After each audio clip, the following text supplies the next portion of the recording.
Senator Klobuchar and Mrs. McCain, thank you so much for being with us today. Thank you. Mrs. McCain, if it's all right, I'll start with you. Sure. We're curious, how did you first become aware of the human trafficking problem, and what motivated you to fight it? It was actually my daughter, my youngest daughter. I was visiting India. I had been working there for a couple of weeks. I went, of course, like all good Americans, went shopping on the last day, and I wanted to buy some sari material. And I was in a small shop.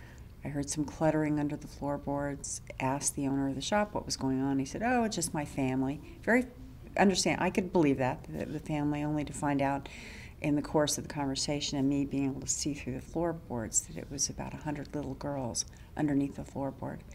And the trouble with that is that obviously it opened my eyes, but I didn't do anything. And it's haunted me ever since. And so we're here today, not because of that, but certainly to a great deal, it has inspired me to get to work on this issue. Okay. And can you tell us how widespread in the United States and globally is the human trafficking problem? Well, it is, many estimates, 27 million people are victims worldwide. Third biggest criminal enterprise internationally, right after drugs and trafficking of illegal guns. It is something that when you think of it in America, you would at first, I think of people coming from foreign countries that are trafficked in on boats. Yeah. But in fact, the statistics show that 80% of the victims are from America. Girls from Minnesota over in the oil patches in North Dakota. Girls from the suburbs that go to a mall. It is not all what you think. And that's why we believe that taking this on in our own country comes first, so that we are able to show the rest of the world we've got our act together here, state by state, which is why we're here at the conference hearing about a lot of the great work going on with our state legislators, but also a federal law that basically says if states start moving in the right direction here, adopt safe harbor laws where you don't prosecute these young victims, but instead you give them a better life, and then they are much more likely to testify against the perpetrators and against the pimps that are running these rings. And we know this has been effective, and we've gotten bipartisan legislation passed in so many states, and we want to up that ante to the federal level. And so this was a really great group to talk to today about the work that they're doing. So along those lines, Mrs. McCain, what would you share with states given your experience in Arizona? What do you wish you had known when you began your crusade? Oh gosh, I wish I'd known a lot of things. Not only what was important to include in the legislation, but what we need to work on later on. We've come a long way in Arizona. This has been a great experience for me, and it's not over. We have just begun in our state, because we did not address safe harbor. We have not addressed labor trafficking per se in Arizona. So we have a long ways to go on this. But you have to start someplace. You've got to start. And that's kind of why we're here, is not only to encourage states to start this process, but to continue it. And with the help of the federal legislation, be able to make this strong nationwide from coast to coast. Okay. And what is the role of state legislators on this issue? Well, they are on the front line. They're the ones passing the bills. And just like Domestic Violence, the Violence Against Women Act, the federal government plays a major role in some funding and in trying to encourage best practices, which is what we're trying to do with our bill on the National Sex Trafficking Strategy. But the states are where the action is. Most of the prosecutions will be done by DAs across the country. Some will be done on the federal level, because we know these pimps don't respect city or county or state borders. These are international rings.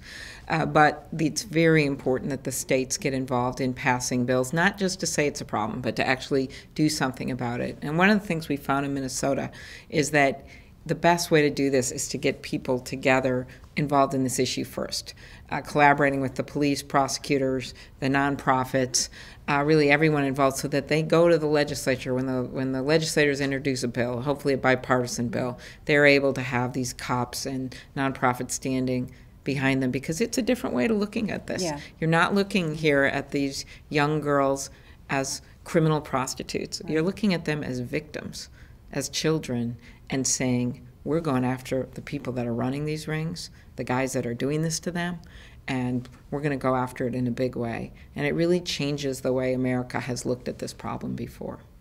So in terms of legislation, is there a good model or comprehensive approach, or are you at that level where you're just saying get together with law enforcement and collaborate? No, we know the models that are working. Yeah, This yeah. safe harbor law, which is in about a dozen states where you don't prosecute the victim and you give them services and then they turn against the pimp, basically. 40-year sentence in a case in Minnesota this year. 40-year sentence and a number of major prosecutions. New York using money laundering laws and other things to go after these rings. Now, we know what's working. We started with the task force in Arizona, which was the basic beginning of all of this. And we model a great deal of what we did off the Uniform Law Code. That we use that as a basis and a starting point, and use most of it and a little more to help draft the legislation and help propose it. So we have some great tools that other states can use as well to start with in this. And then, of course, everything's local, so you have to gear it to your own local society. Right, of course.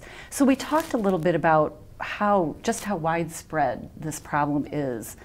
What is the best way to educate the average citizen? Are you finding that people are surprised by the statistics you mentioned? I think so. Yeah. I think before they thought they would have to be like Cindy going to another country to Right. see this happening.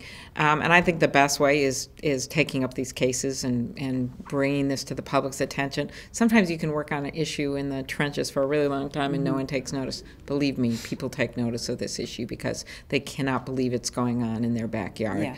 And there are a lot of brave victims and moms out there who are willing to come out and stand up and talk about their own experiences, and getting that out there and then having a bill that accompanies that can really raise the awareness. I don't think Minnesotans were talking about this at all a decade ago.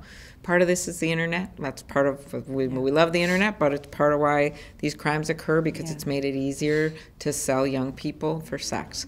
But the internet's also a powerful tool in going after it. And we just have to have our tools and our law enforcement tools and our laws as sophisticated as the pimps that are breaking those laws and breaking down the spirits of these young girls. Okay. And we heard you talk a little bit today about large events where we see this problem, such as at the Super Bowl. Can you tell us a little bit about your work with the NFL? Well, first of all, the Super Bowl is just the catalyst for this, but it's a good way to describe what goes on. So we use that. I use that as a framework for how we describe what's happening. It's not just the NFL. It's all professional sports. It's all avenues of large gatherings. So conventions. I mean, it's very broad in all of this. And when a convention or a Super Bowl or an NBA All-Star game, when they start to decide to choose a city for the event they're going to hold it in, let's make sure it's a city that has strong trafficking laws in place before they ever come, because that just helps what's going on. And secondly, we do need the help of the players and the associations, because they're in many ways they're mentors. They're looked up to in their communities. They need to stand up and say, it's really not a cool thing to buy a little girl, and just their voices and their strength and all this would be very helpful to us. We're in no way are we accusing anybody of doing this. We just need their help. We need their high-profile visibility and their respect within their own communities. And is that going well? Are you getting that kind of help? We're trying. They have said that they're supportive of these laws, but I think what Cindy's getting at and has been so forceful about is just getting them to speak out. And again, it's not we're not saying the players are doing it. What we're saying is that we know from studies that have occurred during, say, the Dallas Super Bowl and other ones, that the number of these back page ads has increased exponentially, where girls are being sold as like a Super Bowl discount or things like that. They're actually sold that way. We just think that this is a great opportunity, because people are so focused on not just that sporting event, but a bunch of them, to have people come out and say, condemn this kind of activity. Okay. And can you just expand a little bit more on how you envision states and the federal government working together to combat human trafficking, both domestically and internationally? Well, I think the first is to pass a strong law on the federal basis. We've done some, there's no doubt about it, but to make some real important steps in terms of some actual tools and best practices. States have been really moving the ball here, and they have to keep doing it. And then we're able to say internationally, look, our country has its own problem. So it's not one of these things where we're just pointing fingers. Right. Our country has its own problem. This is how we've handled it. And we think this is a very good way to go internationally. It's been shown time and time again when you elevate the status of women and girls that you really further democracy and progress in every country. And some of the worst perpetrators of this are some of the countries that have the most anti-democratic regimes, and to think in what's going on around the world, and that Nigeria was not taking this seriously, and you had this, guys basically come up by gunpoint, Boko Haram, terrorist organization, take these girls out in the woods, and their parents have nothing but wood clubs and sticks on motorcycles to try to go find them. And the world spoke out against them. Those girls right now are still disappeared. They are still gone. It is so sad. But the point is, for the first time, and this has been going on for quite a while, the world paid attention to this. And that's what we have to have happening to finally put the political pressure within countries to do something about it. Thanks. And finally, Mrs. McCain, can you tell us a little bit about the McCain Institute and what your plans are moving forward? Well, we took this issue on in a major way, and our long-term goal is the international aspect of it. But as Senator said, we can't do that until we get our own house in order. So we started in Arizona, and we're helping to shore up the mountain states a little bit here. And quite frankly, the country's coming together on this. I mean, we're starting to get our act together, which is really good. But with that said, also, since I am from a southern border state, we felt it was necessary to reach out to Mexico. And I did it through the First Ladies, the sitting First Lady, former First Ladies. It's a great network, and these are tough women. And we have agreed to get together and work on both sides of the border, not only with safe houses, but information, network and transport, all of that, and coyote response and where they're at. I mean, we have committed to working together on trying to stop the either cross, they're coming from either side of the border, and that's really important. Okay, thank you. And is there anything that I haven't asked you that you'd like to share with our members, state legislators and legislative staff throughout the country? Well, how bipartisan this issue has been. That's why we're both here working on this together, and that it has been that way in Washington, one of the few issues that's been that way, and we've seen it happening in state legislatures across the country. So if we can do this in a positive way with people moving together, I think that's the best way to get this done.